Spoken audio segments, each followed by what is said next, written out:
Hi ಎಲ್ಲರಿಗೆ simple ಟ್ರಿಕ್ಸಸ್ಗೆ YouTube ಚಾನಲ್ಗೆ ಸ್ವಾಗತ. ಬನ್ನಿ, ನವೋದಯ ಪರೀಕ್ಷೆಗೆ ಸಂಬಂಧಪಟ್ಟಂತ ತಾವು ತಮ್ಲೈನ್ ನೋಡ್ಕೊಂಡ್ ಬಂದಿರ್ತಿರ್ತೀರಿ. ಈ ವರ್ಷದ ಕಟಾಪ್ ಎಷ್ಟಕ್ಕೆ ನಿಂತ್ಕೋಬಹುದು ಅಂತೇಳಿ ಸ್ವಲ್ಪ ಈ ವರ್ಷದ ಕಟಾಪ್ನ ನೋಡೋಕ್ಕಿಂತ ಮುಂಚೆ ಇಲ್ಲಿ ಅಫಿಷಿಯಲ್ ಆಗಿ ಕಟಾಪ್ನ ಏನಪ್ಪ ಅಂದ್ರೆ ಹೋದ ವರ್ಷ 2024 ಎಕ್ಸಾಮ್ ಬರ್ದಿದ್ರಲ್ಲ 18/1/2025 ಇದೇ ವರ್ಷದ ಕಟಾಪ್ನ ಏನ್ ಮಾಡಿದ್ರಪ್ಪ ಅಂದ್ರೆ ಬಿಟ್ಟಿದ್ರು. ಈ ವರ್ಷ ಎಕ್ಸಾಮ್ ನಡೆದಿದ್ದೇನು, ಇಂದು ತಾರೀಕು ಎಷ್ಟಾಗಿತ್ತಪ್ಪ ಅಂದ್ರೆ 13/12/2025 ತಾವು ಎಕ್ಸಾಮ್ಸ್ ಗಳನ್ನ ಬರ್ತಿರ್ತಿರ್ತೀರಿ. 6th ಕ್ಲಾಸ್ ಇದು ಎಷ್ಟಪ್ಪ ಅಂದ್ರೆ ಈ ಡೇಟ್ ಇದು ನೆನಪಿಟ್ಕೊಳ್ಳಿ. 13/12/2025 ತಾವು ಎಕ್ಸಾಮ್ಸ್ ನ ಬರ್ದಿದ್ರಿ. ಈ ವರ್ಷದ ಕಟಾಪ್ ನಿಮಗ ಯಾವಾಗ ಬರ್ಬೋದಪ್ಪ ಅಂತ ನೋಡಿದಾಗ ಇದು ಡಿಸೆಂಬರ್ ಇದೆ. ಈಗ ಕಟಾಪ್ ಅಂತೂ ಬರಂಗಿಲ್ಲ. ಮುಂದಿನ ತಿಂಗಳು ಅಂದ್ರೆ ಜನವರಿ ಒಳಗಡೆ 18/1/2025 ಫಾಸ್ಟ್ ಬಂದಿತ್ತು. 24 ಬರ್ದಿದ್ದು. ಇದು ಈ ಸಲ ಅಪ್ರಾಕ್ಸಿಮೇಟ್ಲಿ 20ನೇ ತಾರೀಕಿಗೆ 20/1/2026 ಒಳಗಡೆ ನಿಮ್ಗೆ ಏನಾಗ್ತದಪ್ಪ ಅಂದ್ರೆ ಅಫಿಷಿಯಲ್ ಕಟಾಪ್ ಅಂತೂ ಬರ್ತದೆ. ಹಾಗಾದ್ರೆ ನೀವು ಒಂದು ಹೋಪ್ ಇಟ್ಕೋಬೇಕು, ಎಷ್ಟರಲ್ಲಿ ನಮ್ಮ ಮಾರ್ಕ್ಸ್ಗಳು ಬಂದಿದ್ದಪ್ಪ ಅಂದ್ರೆ ನಾವು ಸೇಫ್ ಆಗಿರ್ತೀವಿ, ಯಾವ ತರ ಇಲ್ಲ ಅಂತೇಳಿ ಸ್ವಲ್ಪ ನಾನು ಏನ್ ಮಾಡ್ತೀನಪ್ಪ ಡಿಸ್ಕಸ್ ಮಾಡ್ತಿರ್ತೀನಿ. ಹೋದ ವರ್ಷದ ಕಟಾಪ್ನ ಅನ್ವಯಿಸ್ ಮಾಡ್ಕೊತೇವೆ. ಹಾಗಾದ್ರೆ ಅದನ್ನ ನಾವು ತಿಳ್ಕೊಬೇಕಾಗಿತ್ತಪ್ಪ ಅಂದ್ರೆ ನೋಡ್ರಿ, ಇದು ಜವಾಹರ್ಲಾಲ್ ನವೋದಯ ವೆಬ್ಸೈಟ್ ಒಳಗನೆ ಏನಾಗ್ತದಪ್ಪ ಅಂದ್ರೆ ನಿಮ್ಗೆ ಎಲ್ಲವೂ ಏನಾಗ್ತದಪ್ಪ ಅಂದ್ರೆ ಇವು ಈ ತರ ಅಫಿಷಿಯಲ್ ಏನಾದ್ರು ಬಿಟ್ರಪ್ಪ ಅಂದ್ರೆ ಇಲ್ಲಿ ನೋಡ್ರಿ, ಹಾಲ್ಟೆಕ್ನ ಬಿಟ್ಟಿದ್ರ ಮೊನ್ನೆದು. ಹಾಲ್ಟೆಕ್ ಬಗ್ಗೆ ಏನ್ ಮಾಡಿದ್ರಪ್ಪ ಅಂದ್ರೆ ಇಲ್ಲಿ ಕೊಟ್ಟಿದ್ರು. ಅಲ್ಲಿ ಕ್ಲಾಸ್ 10th ನಿಮ್ಗೆಲ್ಲ ಕೊಟ್ಟಿರ್ತಾರ, ನೀವು 5ನೇ ಕ್ಲಾಸಿದ್ದು ಅಷ್ಟೇ ಏನ್ ಮಾಡ್ರಪ್ಪ ಅಂದ್ರೆ ನೋಡ್ಕೊತಾ ಬರ್ರಿ. ಇದ್ರ ಬಗ್ಗೆ ನಾವೇನ್ ಮಾಡ್ತೀವಪ್ಪ ಅಂದ್ರೆ ಈ ಜವಾಹರ್ಲಾಲ್ ನವೋದಯ ವೆಬ್ಸೈಟ್ ಒಳಗಡೆ ಹೋಗಿ ನಾವೇನ್ ಮಾಡ್ತೀವಪ್ಪ ಅಂದ್ರೆ ನೋಡ್ಕೊತಾ ಬರ್ತೀವಿ. ಇಲ್ಲಿ ಏನೇನಾದ್ರು ಏನೇನಿಲ್ಲ ಅಂತೇಳಿ. ಹೋದ ವರ್ಷ ಕಟಾಪ್ ಯಾವ ತರ ಬಿಡ್ತಾನಪ್ಪ ಅಂದ್ರ ಇಲ್ಲಿ ನಾನು ನಿಮ್ಗೆ ಫಸ್ಟೇ ಒಂದು ಮಾತು ಹೇಳ್ತೀನಿ, ನೆನಪಿಟ್ಕೊಡ್ರಿ. ಇಲ್ಲಿ ಕಟಾಪ್ ಕರ್ನಾಟಕ ಅಂತ ಬಿಟ್ನಪ್ಪ ಅಂದ್ರೆ ಇದು ಎಂಟೈರ್ ಇಂಡಿಯಾದ ಏನ್ ಮಾಡ್ತಾನಪ್ಪ ಅಂದ್ರೆ ಕಟಾಪ್ ಲಿಸ್ಟ್ ನ ಬಿಡ್ತಾನೆ. ಹಾಗಂತೇಳಿ ಇಲ್ಲಿ ಎಲ್ಲಾ ಕೆಲವು 2 ಪ್ಲೇಸ್ ನಲ್ಲಿ ಎಕ್ಸಾಮ್ಸ್ ಗಳು ನಡೆದವು. ಇದು ಫಸ್ಟ್ನೇ ಪ್ಲೇಸ್ 13ನೇ ತಾರೀಕಿಗೆ ನಡೆದಿದ್ದು. ಇನ್ನು ನೆಕ್ಸ್ಟ್ 2ನೇದು ನಮ್ಗೆ ಏನೋ ಏಪ್ರಿಲ್ದಾಗ ಏನೋ ನಡೀತದೆ ಎಕ್ಸಾಮ್. ಅದು ಬೇಕಾಗಿಲ್ಲ, ನಮ್ಮ ಕರ್ನಾಟಕದ ಬಗ್ಗೆ ಅಷ್ಟೇ ನಾನು ಮಾತಾಡ್ಕೊತ ಬರ್ತೇನೆ. ಹಾಗಾದ್ರೆ ಕರ್ನಾಟಕದ ಹೋದ ವರ್ಷ ಕಟಾಪ್ ಗಳನ್ನ ಏನ್ ಮಾಡಿದ್ರಪ್ಪ ಅಂದ್ರೆ ಸಾಕಷ್ಟು ಏನ್ ಮಾಡಿದ್ರಪ್ಪ ಅಂದ್ರೆ ಕರೆದಿದ್ರು. ಅದ್ರ ಒಳಗಡೆ ಎಲ್ಲವೂ ಜಿಲ್ಲೆಗಳನ್ನ ಏನ್ ಮಾಡಿದ್ನಪ್ಪ ಅಂದ್ರ ನಾನು ಇಲ್ಲಿ ಒಂದು PDF ಇತ್ತು. ಆ PDF ನ ಏನ್ ಮಾಡ್ತೀನಪ್ಪ ಅಂದ್ರ ಹಾಕೋತ ಬಂದಿರ್ತಿರ್ತೀನಿ. ತಾವು ಏನ್ ಮಾಡ್ರಪ್ಪ ಅಂದ್ರೆ ಹೋದ ವರ್ಷದ್ದು ಕಟಾಫ್ ನ ನಾನು ಹೇಳ್ಕೊತ ಬರ್ತಿರ್ತೀನಿ, ನೋಡ್ಕೊತ ಬರ್ರಿ. ಒಂದ್ ವೇಳೆ ಕರ್ನಾಟಕದಲ್ಲಿ ಮತ್ತ ಇನ್ನೊಂದು ಗೊತ್ತಿರಲಿ ನಿಮ್ಗ, ಕರ್ನಾಟಕದಾಗ ಸುಮಾರು ಒಟ್ಟು 31 ಜಿಲ್ಲೆಗಳು, 31 ಜಿಲ್ಲೆಗಳಿಂದ ವಿದ್ಯಾರ್ಥಿಗಳು ಅಥವಾ ಪೋಷಕರು ನಾನು ವಿಡಿಯೋಗಳು ನೋಡ್ತಿರ್ತಿರ್ತಾರೆ. ಅದಕ್ಕೋಸ್ಕರ ನಾನು ಹೇಳ್ತಾ ಇರೋದು ಕಟಾಪ ಇದು ಎಲ್ಲಾ ಜಿಲ್ಲೆಗಳಿಗೆ ಸಂಬಂಧಪಟ್ಟಿರೋದಿಲ್ಲ, ಎಲ್ಲಾ ಜಿಲ್ಲೆಗಳಿಗೆ ಸೇಮ್ ಇರಂಗಿಲ್ಲ. ನಿಮ್ ಜಿಲ್ಲೆಕ ನಿಮ್ಮ ಅಲ್ಲಿ ವಿದ್ಯಾರ್ಥಿಗಳ ಕಾಂಪಿಟೇಷನ್ಸ್ ಮೇಲೆನೆ ಏನಾಗಿರ್ತದಪ್ಪ ಅಂದ್ರೆ ಕಟಾಪ್ ಚೇಂಜಸ್ ಆಗ್ತದ, ಅದು ಕೂಡ ಗೊತ್ತಿರಲಿ. ಈ ಸದ್ ಉದಾಹರಣೆಗೆ ನಾನೀಗ ಬೆಂಗಳೂರು ರೂರಲ್ ತಗೊಂಡೆ ಅಂತ ತಿಳ್ಕೊರಿ. ಬೆಂಗಳೂರು, ಹೌದಾ, ಬೆಂಗಳೂರು ರೂರಲ್ ತಗೊಂಡಪ್ಪ ಅಂದ್ರೆ ಆ ಬೆಂಗಳೂರು ರೂರಲ್ ಒಳಗಡೆ ಅಂದ್ರೆ ಬೆಂಗಳೂರು ಗ್ರಾಮಾಂತರ ಅಂತ ಕೇಳ್ತೀವಿ. ಆ ಬೆಂಗಳೂರು ಗ್ರಾಮಾಂತರ ಒಳಗಡೆ GM ದವ್ರಿಗೆ ಮತ್ತ ಅದ್ರಾಗ ಸಪ್ರೇಟ್ ಮಾಡ್ತಾನೆ ಬಾಯ್ಸ್ ಮತ್ತು ಗರ್ಲ್ಸ್ ಅಂತ.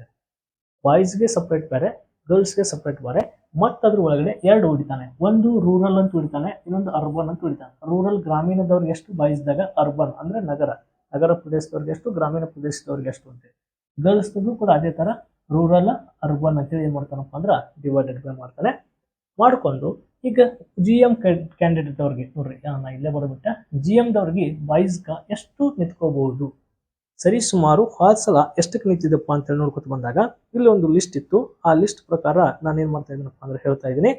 ಹಾಗಾದ್ರೆ ಆ ಲಿಸ್ಟ್ ಎಷ್ಟಕ್ಕೆ ನಿಂತದಪ್ಪ ಅಂದ್ರೆ ರೂರಲ್ ಮತ್ತ ಅದ್ರ ಒಳಗಡೆ ST OBC ಈ ತರ ನಮ್ಗ ಕ್ವಶನ್ಸ್ ನ ಕೊಡ್ತಿರ್ತಾನೆ. GM ದವ್ರಿಗೆ ಎಷ್ಟಕ್ಕೆ ನಿಂತದಪ್ಪ ಅಂದ್ರೆ 90 ನಿಂತದ. ಎಷ್ಟಕ್ಕೆ ನಿಂತದಪ್ಪ ಅಂದ್ರೆ 90. ಎಷ್ಟಕ್ಕೆ ನಿಂತಿದೆ? 90. ಗರ್ಲ್ಸ್ಗ ಎಷ್ಟಕ್ಕೆ ನಿಂತದಪ್ಪ ಅಂತ ನೋಡಿದಾಗ ಇಲ್ಲಿ ಅಪ್ರಾಕ್ಸಿಮೇಟ್ಲಿ ರೂರಲ್ ಅರ್ಬನ್ 80 82 ಈ ತರ ನಿಂತ್ಕೊಳ್ತದೆ. ಓಕೆ, ಎಷ್ಟು? 80 82. ಬಾಯ್ಸ್ಗೆ ಬೇರೆ ಕಟಾಪು, ಲೇಡೀಸ್ಗೆ ಬೇರೆ ಕಟಾಪು, ಇದು ಕೂಡ ಒಂದು ಕ್ಲಿಯರ್ ಆಗಿ ಗೊತ್ತಿರಲಿ. ಇನ್ ನೆಕ್ಸ್ಟ್ ಗರ್ಲ್ಸ್ಗೆ ಅರ್ಬನ್ ಯಾಕಪ್ಪ ಅಂದ್ರೆ ಇದಕ್ಕಿಂತ ಏನಾಗ್ತದಪ್ಪ ರೂರಲ್ ಎಷ್ಟು ನಿಂತದಪ್ಪ ಅಂದ್ರೆ ಅರ್ಬನ್ ಎಷ್ಟಾಗ್ತದ 92. ಈ ತರ ಏನಾಗ್ತದಪ್ಪ ಅಂದ್ರೆ ಇಲ್ಲಿ 90. ಈ ತರ ನಿಮ್ಗೆ ಏನಾಗ್ತದಪ್ಪ ಅಂದ್ರೆ ಜಾಸ್ತಿ ಕಟಪ್ಗಳು ನಿಲ್ಲುವಂತ ಚಾನ್ಸಸ್ಗಳು ಇರ್ತವೆ. ವರ್ಷದಿಂದ ವರ್ಷಕ್ಕೆ ಇದು ಚೇಂಜಸ್ ಆಗ್ತದ. ಅದರಲ್ಲಿ ಈ ವರ್ಷದ ಕ್ವಶನ್ ಪೇಪರ್ ಅಂತೂ ಫುಲ್ ಈಜಿ ಅದ. ಈ ಸಲ ಇಲ್ಲಿ ಬರೀ 90 ಐತಿ, ಈ ಸಲ 95 96 ತನಕ ಕಟಪ್ಗಳು ನಿಂತ್ಕೋಬಹುದು. ನನ್ನ ಪ್ರಕಾರ 95 96 ತನಕ ಕಟಪ್ ನಿಂತ್ಕೋಬಹುದು. ಯಾಕಂದ್ರೆ ಕ್ವಶನ್ ಪೇಪರ್ ಈಜಿ ಐತಿ. ಎಲ್ಲಾ ವಿದ್ಯಾರ್ಥಿಗಳು ಸಾಕಷ್ಟು ಏನ್ ಬರ್ದಾರಪ್ಪ ಅಂದ್ರೆ ಆಕ್ಟಿವ್ ತೋರು 20 ಗಣಿತ ತಗೊಂಡ್ಬಿಟ್ಟಾರ. ಅಷ್ಟೊಂದು ಗಣಿತ ಪೇಪರ್ ಈಜಿ ಇತ್ತು. ಗಣಿತ ಟಫ್ ಇತ್ತಪ್ಪ ಅಂದ್ರೆ ಸ್ವಲ್ಪ ಸ್ಕೋರ್ ಏನಾಗ್ತದಪ್ಪ ಅಂದ್ರೆ ಕಡಿಮೆ ಆಗ್ತದ. ಈ ವರ್ಷದ ಗಣಿತ ಪೇಪರ್ ಅಂತೂ 20 21 ಈ ಆನ್ಸರ್ಸ್ಗಳನ್ನ ಹಾಕಿರ್ತೀನಿ, ಎಲ್ಲ ಎಕ್ಸ್ಪ್ಲೇನ್ ಮಾಡಿ ಹಾಕಿದ್ದೀನಿ. ನಾನು ಹೇಳಿದ ಕ್ಲಾಸಸ್ ಒಳಗಡೆ ಎಷ್ಟು ಕ್ವಶನ್ಸ್ಗಳು ಬಂದವು ಅಂತೇಳಿ ನಾವು ಅಬ್ಸರ್ವ್ನ ಮಾಡ್ಬೋದು ಲೈವ್ ಕ್ಲಾಸಸ್ನ ಕೇಳಿದವರು. ಇನ್ನು ಒ ಬಿ ಸಿ ಸುಮ್ಮನೆ ನಾನು ರ್ಯಾಂಡಮ್ ಆಗಿ ಹಾಕೋತ್ ಹೋದಾಗ ಒ ಬಿ ಸಿ ಅವ್ರಿಗೆ ಎಷ್ಟು ನಿಂತ್ಕೋಬೋದಪ್ಪ ಅಂದ್ರೆ ರೂರಲ್ದಾಗ ಬಾಯ್ಸ್ಗ ಎಷ್ಟಪ್ಪ ಅಂದ್ರೆ ಒಂದು 85. ನಿಮ್ಮ ಅವರೇಜ್ ಇಷ್ಟು ಇರಬೇಕು 85 ತನಕ. ಇಲ್ಲಿ ಎಷ್ಟಪ್ಪ ಅಂದ್ರೆ ಇದು 90 ಇರಬೇಕು. ಇದಕ್ಕಿಂತ ಒಂದು 5 ಮಾರ್ಕ್ಸ್ನ ಜಾಸ್ತಿ ಇಡ್ತೀನಿ. 1 ಮಾರ್ಕ್ಸ್ 2 ಮಾರ್ಕ್ಸ್ ಹೆಚ್ಚು ಕಡಿಮೆ ಆಗ್ತವೆ. ಒಂದು ಜಿಲ್ಲೆಯಿಂದ ಇನ್ನೊಂದು ಜಿಲ್ಲೆಗೆ ಬೇರೆ ಬೇರೆ ಆಗಿರ್ತದೆ ಅಂತ ಹೇಳ್ಕೊತ ಬಂದಿದ್ರಿ. ಸೊ ಉದಾಹರಣೆಗೆ ನೀವು ನಮ್ಮ ವಿಜಯಪುರದವ್ರು ನೋಡಾತಿರ ಅಂತ ತಿಳ್ಕೊರಿ. ನಮ್ಮ ವಿಜಯಪುರ ಜಿಲ್ಲೆ, ಈ ವಿಜಯಪುರ ಜಿಲ್ಲೆದವ್ರು ನೋಡಕತ್ರಪ್ಪ ಅಂದ್ರೆ ಸರ್ ಬಾಯ್ಜಿಗೆ 85 ನಿಂತದ ರೂರಲ್, ಅರ್ಬನ್ದವ್ರಿಗೆ 90 ನಿಂತದ ಅಂತ ತಿಳ್ಕೊರಿ. ಲೇಡೀಸಿಗೆ ಕಡಿಮೆ ನಿಂತಿರ್ಬೋದು. ಯಾಕಪ್ಪ ಅಂದ್ರೆ ಒಳಗೊಮ್ಮೆ 83 ನಿಂತಿರ್ತದ, ಇಲ್ಲಿಕಪ್ಪ ಅಂದ್ರೆ 80ಗೆ ನಿಂತಿರ್ತದ. ಇಲ್ಲಿ ಅರ್ಬನ್ದವ್ರಿಗೆ ಏನಾಗಿರ್ತದಪ್ಪ ಅಂತ ನೋಡಿದಾಗ ಇಲ್ಲಿ ಏನಪ್ಪ ಅಂದ್ರೆ ಒಂದು 89 86 ಈ ಥರ ನಿಂತ್ಕೊಳ್ತದೆ. 1-2-3 ಮಾರ್ಕ್ಸ್ ರೂರಲ್ಗಿಂತ ಅರ್ಬನ್ದವ್ರಿಗೆ ಜಾಸ್ತಿ ಇರ್ತದೆ. ಇದೊಂದು ಕ್ಲಾರಿಫಿಕೇಶನ್ಸ್. ಇನ್ನು SC ST ಏನಪ್ಪ ಅಂದ್ರೆ ಇದು ಒಂದು 75, ಇವ್ರದ್ದು 78 ಈ ಥರ ರೂರಲ್ದವ್ರಿಗೆ. ಇನ್ನು ಇಲ್ಲಿ ರೂರಲ್ ಲೇಡೀಸ್ಗೆ ಎಷ್ಟಪ್ಪ ಅಂದ್ರೆ ಒಂದು 70 75 ಈ ಥರ ತಾವು ಏನು ಮಾಡ್ಬೋದಪ್ಪ ಅಂದ್ರೆ ಮಾರ್ಕ್ಸ್ಗಳನ್ನು ಅಂದಾಜನ್ನ ಬರ್ಕೋಬೋದು. ಇನ್ನು ST ಇವ್ರಿಗೆ ಒಂದು 2 ಮಾರ್ಕ್ಸ್ಗಳು ಏನಾಗ್ತಪ್ಪ ಅಂದ್ರೆ 2 ಅಥವಾ 3 ಮಾರ್ಕ್ಸ್ಗಳು ಏನಾಗ್ತಪ್ಪ ಅಂದ್ರೆ ಕಡಿಮೆ ಆಗ್ತವೆ. ಇನ್ನು ಇವ್ರಿಗೆ ಏನಾಗ್ತದಪ್ಪ ಅಂದ್ರೆ ಒಂದು 70, ಇಲ್ಲಿ 68 ಈ ಥರ ಬರ್ತದೆ. ಇನ್ನು SC ST ಆಯಿತು, OBC ಆಯಿತು, ಇನ್ನು 2A 3B ಅಂತ ಎಲ್ಲ ಬರ್ತಾರಲ್ಲ ಅವ್ರಿಗೆ ಏನಾಗ್ತಪ್ಪ ಅಂದ್ರೆ ಕ್ಯಾಟಗರಿ ವೈಸ್ ಏನಾಗ್ತಪ್ಪ ಅಂದ್ರೆ ಮಾರ್ಕ್ಸ್ಗಳು ಅಂದಾಜು ನಿಮ್ಮದು ಪಾಸ್ ಆಗ್ಬೇಕಾಗಿತ್ತಪ್ಪ ಅಂದ್ರೆ ಎಷ್ಟು ಮಾರ್ಕ್ಸ್ಗಳು ನೀವು ಇದ್ರಪ್ಪ ಅಂದ್ರೆ ಸೇಫ್ ಆಗ್ತಿರಪ್ಪ ಅಂದ್ರೆ ಅಬೌವ್ 80 ಇತ್ತಪ್ಪ ಅಂತ ತಿಳ್ಕೊರಿ. ಅಬೌವ್ 80 ಇರಬೇಕು. ಅಂದಾಗ ನೀವು ಒಂದು ಸೇಫ್ ಝೋನ್ದಾಗ ಇರ್ತಿರೋ ಇಲ್ಲೋ ಅಂತೇಳಿ, ನಿಮ್ಮ ಅಂಕಗಳು ಎಷ್ಟಾಗ್ಯಾವ ಅಂತೇಳಿ ನಾನು ಕಮೆಂಟ್ ಬಾಕ್ಸಲ್ಲಿ ಕಮೆಂಟ್ ಮಾಡಿ ತಾವು ಸೇಫ್ ಝೋನ್ದಾಗ ಅದಿರೋ ಇಲ್ಲೋ ಅಂತೇಳಿ ಹೇಳ್ತೀನಿ. ಇನ್ನೊಂದು ನಾನು ಫಸ್ಟೇ ಹೇಳಿದ್ದೀನಿ, ಇದು ಕರ್ನಾಟಕದ ಎಲ್ಲ ಜಿಲ್ಲೆಗಳಿಗೆ ಸಂಬಂಧಪಟ್ಟಿದ್ದ ರಿಸಲ್ಟ್ ಅಲ್ಲ, ಕಟ್ ಆಫ್ ಅಲ್ಲ. ಒಂದೊಂದು ಜಿಲ್ಲೆಗೆ ಸಂಬಂಧಪಟ್ಟಂಥ ಕಟ್ ಆಫ್ಗಳು ಬೇರೆ ಬೇರೆನೇ ಆಗಿರ್ತದೆ, ಅರ್ಥ ಮಾಡ್ಕೊಡ್ರಿ. ಈಗ ನಿಮ್ಮ ಜಿಲ್ಲೆದು ಕಮೆಂಟ್ ಮಾಡಿರಿ. ಸರ್ ನಾನು ಈಗ ಚಿಕ್ಕಮಗಳೂರು ಜಿಲ್ಲೆಯಿಂದ ನೋಡ್ತಾ ಇದ್ದೀನಿ, ಬಳ್ಳಾರಿಯಿಂದ ನೋಡ್ತಾ ಇದ್ದೀನಿ, ರಾಯಚೂರಿಂದ ನೋಡ್ತೀನಿ, ಗುಲ್ಬರ್ಗ, ಬೀದರ್, ಕರ್ನಾಟಕದ 31 ಜಿಲ್ಲೆಯಿಂದ ಎಲ್ಲ ವಿದ್ಯಾರ್ಥಿಗಳು ನೋಡ್ತಿರ್ತಿರ್ತದೆ.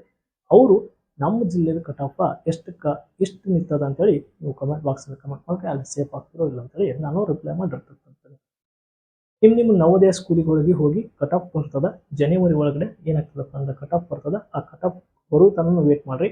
ಬಂದ ಮೇಲೇನು ಕೂಡ ಅಫಿಷಿಯಲ್ ಕಟ್ ಆಫ್ ತಗೊಂಡು ನಿಮ್ಮ ಜಿಲ್ಲೆಗಳಿಗೆ ಎಷ್ಟೆಷ್ಟು ನಿಂತದ ಅಂತ ಅದನ್ನು ಕೂಡ ಹಾಕ್ತೀನಿ.